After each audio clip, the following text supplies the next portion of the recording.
और weekly test होता है। वीकली टेस्ट एक अपना अनुभव और बता दूं, जो साप्ताहिक टेस्ट होते हैं उस टेस्ट के लिए आपको कहीं आंसर नहीं मिलेगा, ना तो गूगल में, ना तो किसी किताब में, ना तो और कहीं।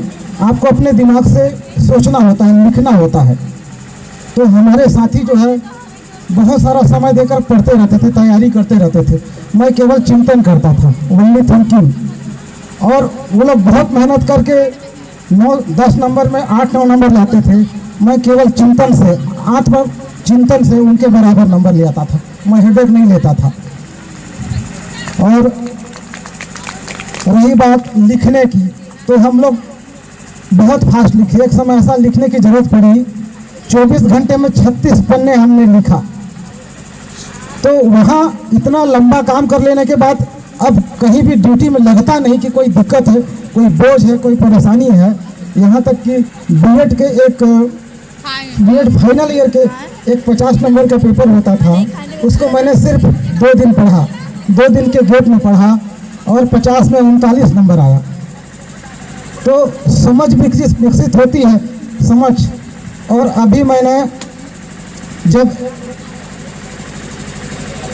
AA मैंने किया हिंदी से, तो एक पेपर को मात्र 1 दिन पढ़ा। 5 मई से मेरी पेपर थी। 4 मई को मैंने पढ़ा, 5 तारीख को पेपर दिया और 6 को पढ़ा, 7 तारीख को पेपर थी। केवल एक भी दिन पढ़ा।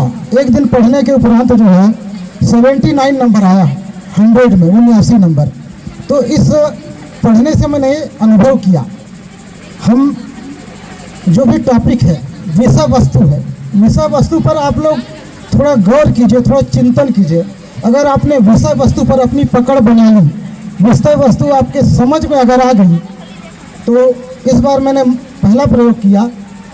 4 तारीख से 15 तारीख तक पढ़कर मैंने MA फाइनल में 55% लाया।